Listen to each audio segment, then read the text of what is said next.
Welcome back to Cameron Sports Podcast. I am your host, Cameron Lindsay here, back with a new episode. First off, I want to ask how y'all like my new little setup here. I just, got a little sign up, just to make it feel more like a podcast in a way. I'm just trying to think of more ways to improve my podcast, improve my setup, or anything that I do. So for y'all, and just because, like I said, my goal is to be the best. I don't want to just be a random.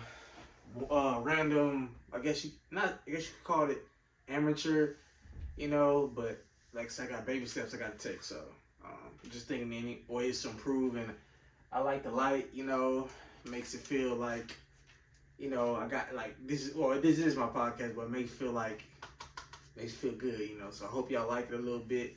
I like it. So, but yes, today's episode we got a lot of good topics. Of course, the Madden 24 video game will be coming out next month. Players, they're starting to release. They already have started releasing player ratings, team ratings, and this year's 99 club members are wide receiver Justin Jefferson, Patrick Mahomes, Travis Kelce, Aaron Donald, Zach Martin. Yeah, that's it. Yeah, that's all of them right there. 99 club. Now some other players is close, but and like I said, of course, we're gonna talk about that. We're gonna talk about NFL running backs being disrespected. Running backs like Saquon Barkley, Josh Jacobs, Tony Pollard, Austin Eckler. Because in the NFL is starting to degrade running backs and not really respecting them. They want to pay running backs in today's NFL, which is crazy. So we're gonna get into that. Also, for WWE, the next pay-per-view is Summer Slam, August 5th. Got some good matches coming up. And that pay-per-view, Cody Rhodes versus Brock Lesnar 3. So this will be the third matchup between these two. Cody Rhodes won the first match back in Backlash in Puerto Rico. Brock Lesnar won the second match at Night of Champions in Saudi Arabia. Not Saudi Arabia. In Arabia. I can't pronounce it. Saudi Arabia. So this will be the third meeting between them. I'm getting to that. Also, WWE Women's Championship will be a triple threat match between Asuka, Bianca Belair, and Charlotte Flair. That'll be a triple threat match for the WWE Women's Championship. And of course, the main event will be the WWE Undisputed Universal Championship between Roman Reigns and his cousin Jey USO in a tribal combat match. I'll get into what that is. But and also DeAndre Hopkins signed with the Tennessee Titans for a 2-year, $26 million deal. So yeah, we're gonna get into that. But first of all, we're gonna start off with the NFL Madden ratings. Like I said, me personally, I'm not really playing Madden anymore. I just don't feel the same back when I played it. Like I said, it ain't my best game, but like some average Madden player, I'm just not really into it no more. And I don't even really respect the ratings, some of the ratings they give players. I'm like Justin Herbert, I saw his rating at 87. I'm like, what? He should be at 90. Justin Herbert, as a top 10 quarterback, should be at 90 at least. They got him at 87. I said, that's wild. Real wild. Disrespectful. I understand, like, he hasn't won a playoff game. That wasn't his fault against the Jaguars. That was Brandon Staley making dumb calls. He played Mike Williams in the last game of the season against the Denver Broncos. He shouldn't have played him, rest the starters, and we probably would have won that game against Jacksonville. But nope, because of his play calling. They should have fired him and should have hired Sean Payton. Now, if the Broncos are good and it bites us in the butt, then what?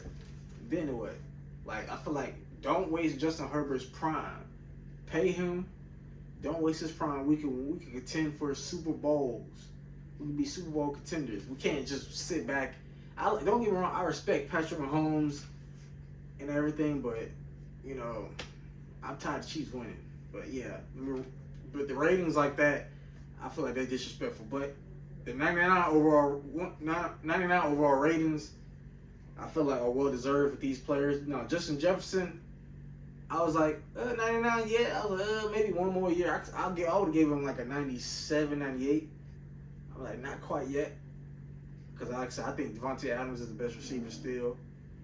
Of course, Aaron Donald, I think that's deserved. Even though he was injured, but 99, like I feel like now if he has another down year, then yeah, he should have a lower than 99. But he's the best defensive player in football when healthy.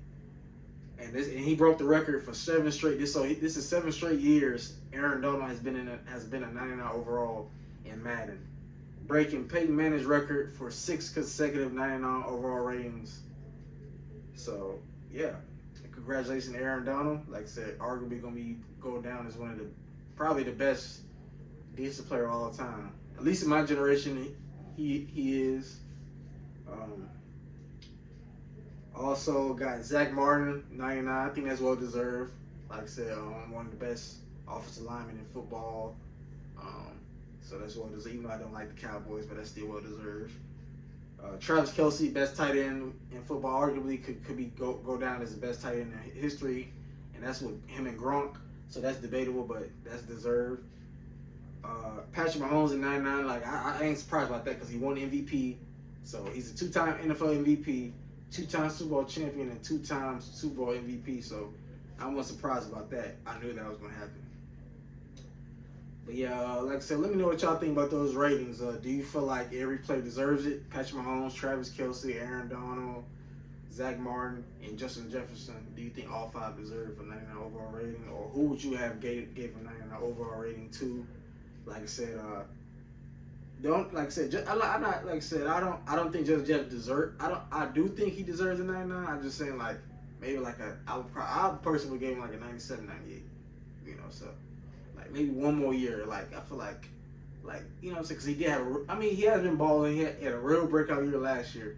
I'm like, but we'll see. You know. Next up we got DeAndre Hopkins signed a 2-year, $26 million contract with the Tennessee Titans. Now, DeAndre Hopkins was released by the Arizona Cardinals earlier this offseason. Like I said, I was surprised he lasted this long. Now, I thought like teams like the Chiefs, maybe my Chargers, you know, a few other teams, contenders would be interested. He only took, really from what my knowledge, watching NFL Network, ESPN, he took only like 2 visits, you know, to the Tennessee Titans and the New England Patriots. Now I'm like, okay, I can see him going to the Patriots, even though I wouldn't really go there, you know, because like I said, Mac Jones, I'm not really sold on him yet. You know, he had a good year his rookie year and then last year, but I'm like, you know, with Bill Belichick, I think in that offense with Bill O'Brien, he can get him the ball. But the Titans, I was like, I don't know, because Ryan Tannehill's on the decline. You got a second-year player, Alex Burke, as your number 2, who would be the number 2 receiver. You know, you got Derrick Henry still in his prime, but it's like, man, I don't know, that offense. I'm like, Mike Vrabel is a good coach, so maybe I feel like he'll make the Titans. The Titans could contend for the division, make them playoff contenders again. Possibly, like I said, the AFC South is not a real strong division, even though the Jacksonville Jaguars did win it last year, but it took them the last game of the season to win that division. So, and the Titans, like I said, were in it until they fumbled the ball late in that game. So, they could possibly win it, you know, with D-Hop. Like I said, I hope if he can. Now, the only thing I'm worried about is because Tennessee, with receivers who are older, because D-Hop is in his 30s now, it's kind of they feel like people say Tennessee is like a place where receivers go to die. Because look at Randy Moss late in his career, went to Tennessee and you know, went on a downhill. Julio, Tennessee, downhill. Who else? Andre Johnson, Tennessee, downhill. So I hope that's not the case. I hope he at least puts up 900, 1,000 yards at least. You know, like I said, get to somewhat of the old D-Hop that he was. But yeah, I'm shocked. I was like, Titans? I was like, really? I was like, he might, because it's like, think about it. Because the Titans drafted Will Levis in the 2nd round. they probably, and then they pretty much gave up on Malik Willis after 1 year, his rookie year. Ryan Tannehill is on the decline, so it's like, I mean, I don't know, if I was D-Hop, I would like play. I thought he wanted to play with somebody like Patrick Mahomes, Justin Herbert, but Ryan Tannehill, I guess, he's not a bad player. He's like I said, decent quarterback, but he's kind of on the decline. So I don't really understand that. But like I said, kudos to him. Like I said, hope to see him ball this upcoming season. Training camp starts this month. So some teams are starting to begin training camp. The New York Jets was the first team to report to training camp. So hey, see how that goes. I always look forward to training camp. Next up, we got NFL running backs being disrespected. Now, for players like Austin Eckler, Tony Pollard, Josh Jacobs, Saquon, none of them really got paid this offseason because teams now feel like they can get a running back later, like Isaiah Pacheco, the Kansas City Chiefs running back. They drafted him last year he just finished rookie year when the Chiefs won the Super Bowl. They drafted him in the 6th, 7th round, and he helped them win the Super Bowl. So teams feel like they can get a running back in a late round, not have to pay him much, and then like if he outplays his contract, they just gonna move on to the next running back and not really pay him. Look at the Eagles when I'm sorry, I'm trying to remember his name. I know his name. The running back from Penn State. He had a good year, breakout year, and they didn't pay him. And he went to the Carolina Panthers. So, I'm sorry, I don't remember his name. I feel like after this episode, I'm gonna remember his name. I'm like, man, I know his name. But yeah, Austin Eckler for my Chargers. Now, if he asked for a trade, and I was like, at first I was like, as a Chargers fan, I'm like, dang, like you just gonna leave us? Then go ahead and leave. But like I said, of course I want Austin Eckler on the team, but I feel like we need another running back that could be a 1-2 punch, so Austin Eckler don't have to do all the work, because there'll be some times he has fumbled, and I'll be like, we need a bell cow, so we need to be better at running the ball. Like Austin Eckler can run the ball, but we need like a pounder. Like Austin Eckler is like lightning. We need a thunder to go with him, So, and that's like, cause we can't have Herbert just throwing the ball like almost every play at all, and that's gonna have teams not really respect our run. They're gonna play the pass, and but luckily with an offensive coordinator like Kellen Moore, we should be able to run the ball better. So, but like I said, players like Saquon and Josh Jacobs, they were unable to sign a long-term deal. I don't think either player has signed their franchise tag. For those you don't know, a franchise tag is like for players that's like, let's say, for the average contract, NFL contract is really especially for like first rounders.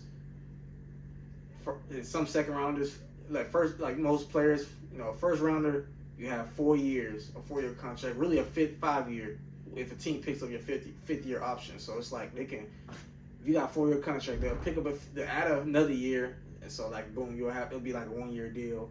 Or let's say they don't pick up that 5th year option, and they can decide to, or after that 5th year option, they can decide to franchise tag you.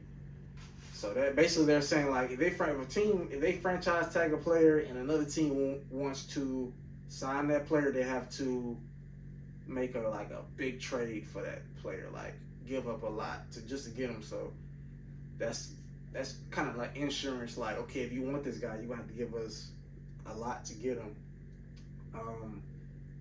And so a lot of now for the franchise tag for certain positions, it does pay well, the franchise tag, even though it's a 1-year deal.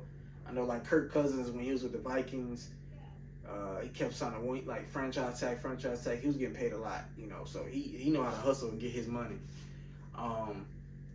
But like I said, running backs, I feel like they're a lot disrespected. Like just if you got a real good running back, pay them. Cause think about it. Now, yeah, even though defenses win championships, but you need a scorer, and to have a good offense, you got to have a mix of running and passing. If you just pass it, then teams going to play real good zone coverage and just play the pass and not really expect your run. And that's going to put a lot of pressure on your quarterback. You don't have to have your quarterback pass it like 45 times a game. That's going to wear on his arm. That's going to put more pressure on him. And if you're able to run the ball, that's going to keep the defense guessing.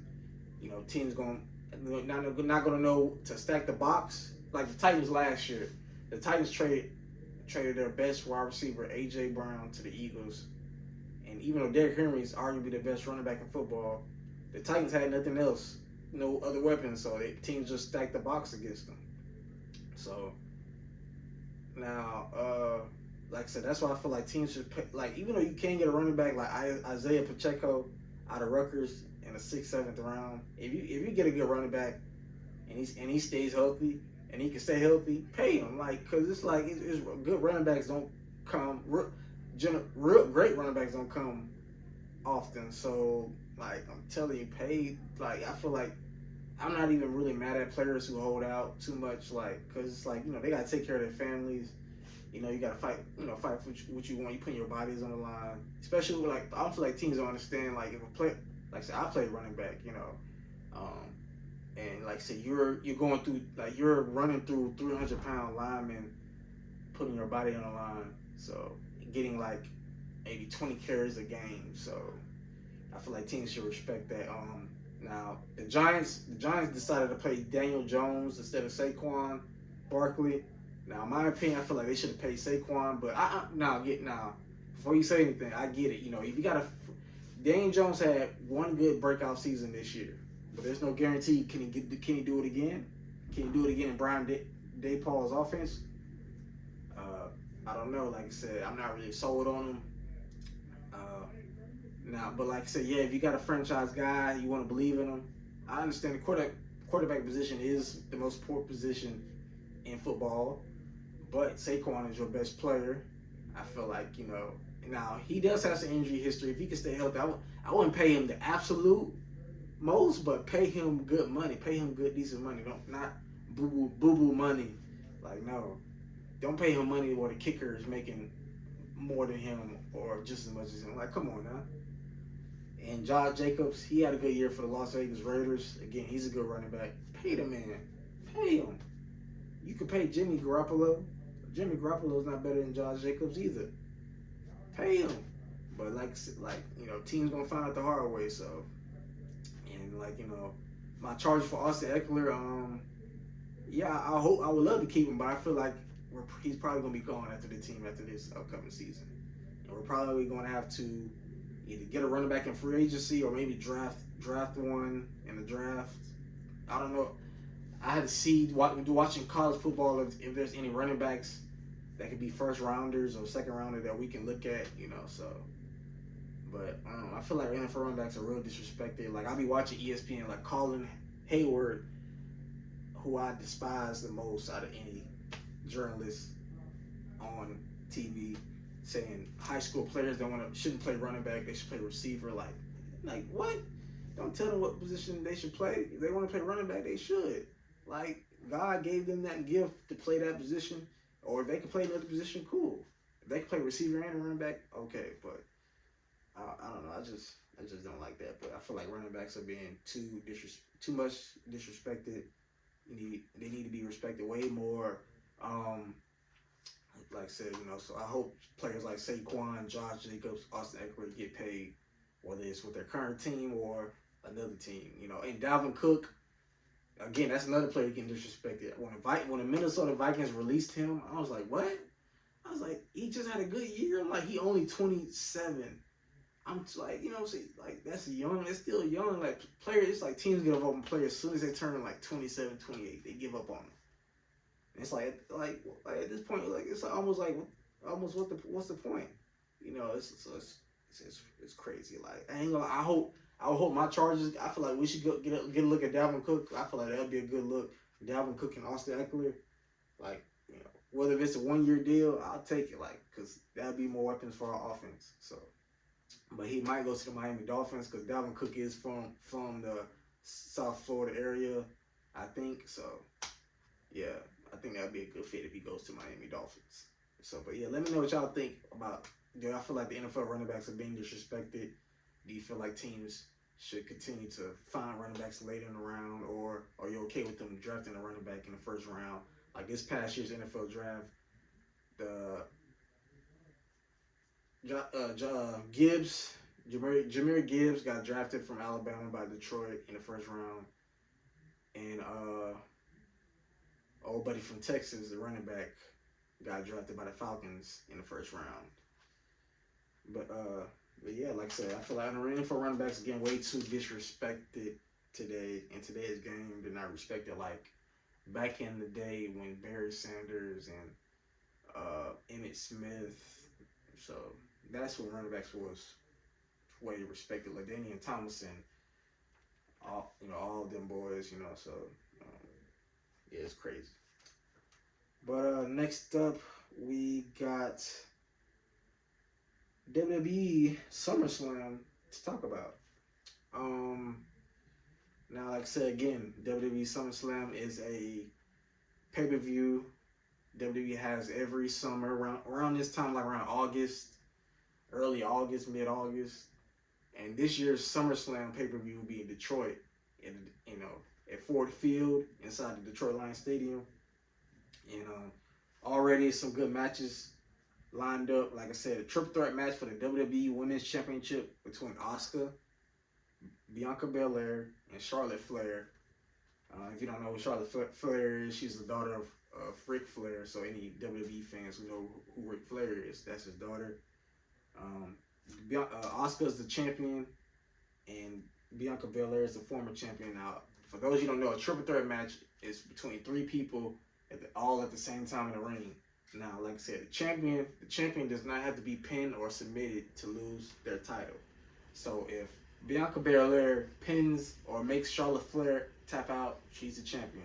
Or if Charlotte Flair makes Bianca, if she pins Bianca or makes her tap out, she's the champion. So the odds aren't really in Asuka's favor in that. So like any champion's favor. If you're in a triple threat match, fatal 4-way, champion odds to retain their title goes down because, like I said, you don't have to be pinned or submitted. But yeah, like I said, I will give my predictions on that match in another episode when I'm gonna have a guest who I know on my show. We're gonna make our predictions about the SummerSlam pay-per-view. We're gonna talk about the matches, so look for that soon.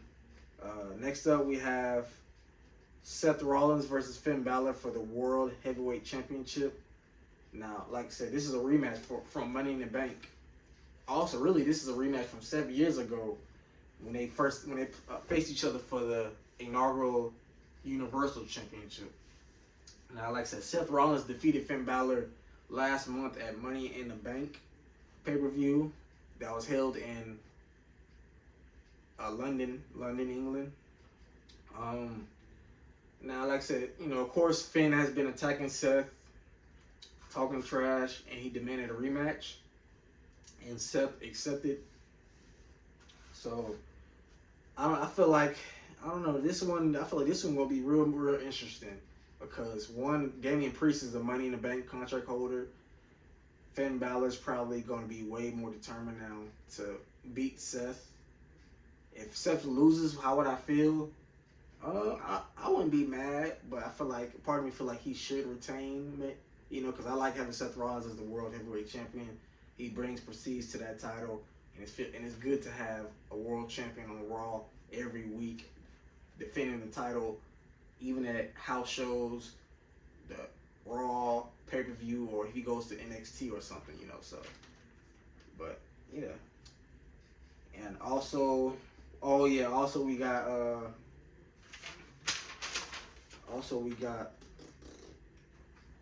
the main event for the WWE Undisputed Universal Championship, the other world title that's on SmackDown, Friday Night SmackDown, between Roman Reigns and his cousin Jey USO in a tribal combat match.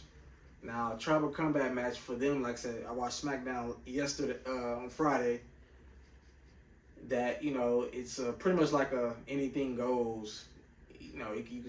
No disqualifications, no countouts. They can use weapons, anything.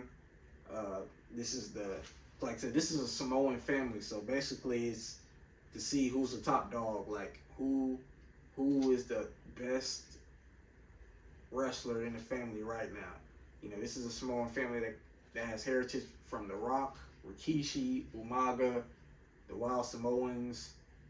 So it's a pretty big family that got a lot of WWE Hall of Famers and future Hall of Famers like The Rock. Roman Reigns has been champion for well over 1,000 days. Like I say, I feel like, in my opinion, he's the greatest world champion in my generation. Not quite yet to say overall, because like I said, I got John Cena as the best world champion of all time. That's my opinion. That's why I grew up watching John Cena. But Roman Reigns is by the time he's done, he gonna be up there. In my opinion, he's gonna be up there. But yeah, I look forward to this main event, SummerSlam. You got other matches like Cody Rhodes, like I said, not Cody Rhodes. I already said that. Ronda Rousey versus Shayna Baszler. So you got a couple other good matches coming. Like I said, I already know announcements for more matches are going to be coming. Like I said, I'm gonna have a special guest with me to talk about these matches, who's also a WWE fan like myself. His name is Dylan, yeah, like I said, we're going to be sitting here talking about it, explaining to y'all, because like I said, I know some people don't watch WWE and need help explaining it, so that's why I'm here. That's that On Camera Sports Podcast. That's why I'm here, to help y'all understand these sports, these players, and I'll break it down with y'all and give y'all my opinion and help y'all out. So I got y'all. I know y'all support me, so I'm gonna help get y'all right. And also, I left this out. The main topic I wanted to talk to y'all today is the NBA in-season tournament that will be starting this season for the 2023-24 season. And I'm going to tell y'all the rules for the NBA in-season tournament. The in-season tournament begins November 3rd, 2023. All 30 teams will be divided into 6 groups of 5, determined by draw based on the last year's records from the 2022-23 season records. The tournament nights will take place every Tuesday and Friday from November 3rd, except Election Day, which is on November 7th, when no games are played. Each team plays 4 teams in his group, once at home and once on the road, so twice. They play each team in their group, they play twice. All tournament games will count towards the regular season record. So the in-season tournament, it's not like, it's a pause. Like, it don't count towards the regular season record. It counts. So it's a tournament, but it counts towards the regular season record. And playoff standings. Well, except the championship game. The championship game doesn't count. So all the other games does count. The championship game doesn't count. Quarterfinals will take place December 4th and 5th at the home city of the higher seed. So whatever seed is higher, it will take place at their home court. Semifinals and the championship will take place December 7th and December 9th in Las Vegas. So, and also, teams will be competing for a new NBA Commissioner's Cup. So that's going to be a new trophy. I've seen it's pretty decent. Not better than the Larry O'Brien trophy, but it's a pretty nice award. Now, there also will be league honors. So just like they do at the end of the season, like end of the regular season, when they do all NBA teams, MVP, Defensive Player of the Year, there's going to be league honors for the in-season tournament. So all conclusion at the tournament, the NBA will name the MVP of the tournament, and then we'll have all tournament teams. Prize pool will be allocated to the players on the teams that participate in the in the knockout rounds. We got new rules for the 2023-24 season. Flops will now result in the tech, so that's good. So now players like Marcus Smart and LeBron, And like I said, watch out. I hope not LeBron, because like I said, I'm a Lakers fan, so I hope he don't be flopping. But Marcus Smart, who's with the Grizzlies, we'll see. Or and sorry, I didn't get that. The internet isn't reachable. See that I did not ask for her. Sorry about that, y'all. Coaches will be getting a second challenge if the first is successful. So if they challenge a play, and they're successful, they get another challenge. Now, for the in-season tournament, my opinion, I know some people that may not probably like it, but at first I was like, but you know what? I feel, think about it. It's going to bring the regular season more entertainment. Players may take it more seriously now. You get awards. You get to fight for a championship, an in-season championship. So the regular season means something now. So some players like sit out. I hate to call them out, but players like Kawhi,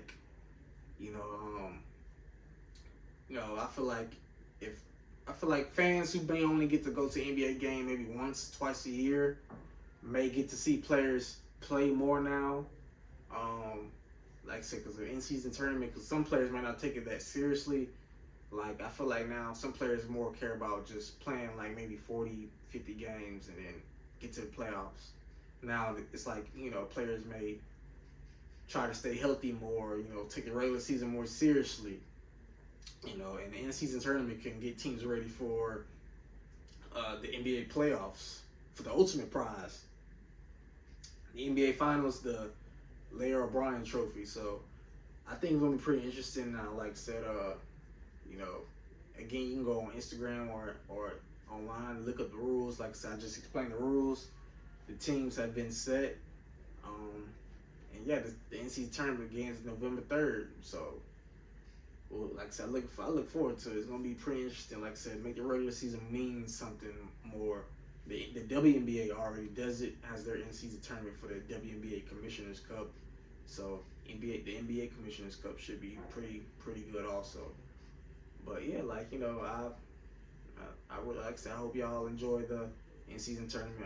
And again, I hope y'all also like my little decoration. I'm trying to make it more cozy.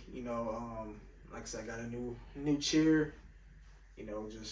I feel good. I love doing this. Trying to think of more ways, new episodes. I'm trying to get some interviews with some athletes so I can post on the channel. And I'm gonna continue to promote my channel every day, each and every day I can. I'm never gonna give up, no matter how hard it gets. My goal is to get to 200 subscribers before the end of this year, so I'm gonna try to do that. Eventually, I'm gonna set the goal to like 500 or 1,000 subscribers.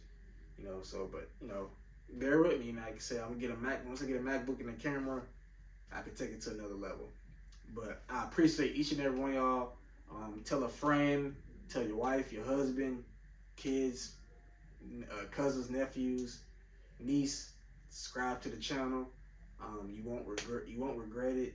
Like I said, because I won't give up on the channel. If I ever do, which I won't, then you can unsubscribe. But I'm not gonna give up, so you ain't gotta worry about that.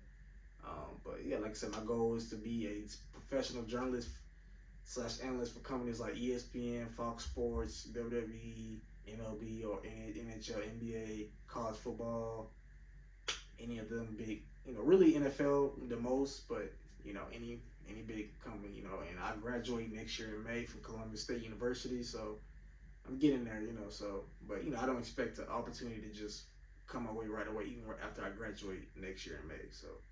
But until then, I'm gonna continue to keep grinding. I'm gonna continue to keep grinding my channel anyway. So, but y'all stay blessed. Remember to pray. Thank God for every day. I thank God for having me sit here and continue to do my podcast now. So, but I love each and every one of y'all, all my friends and family. And I'll catch y'all next time on another episode of Cameron Sports Podcast. This is your host, Cameron Lindsay, and I'm signing out. Thank you.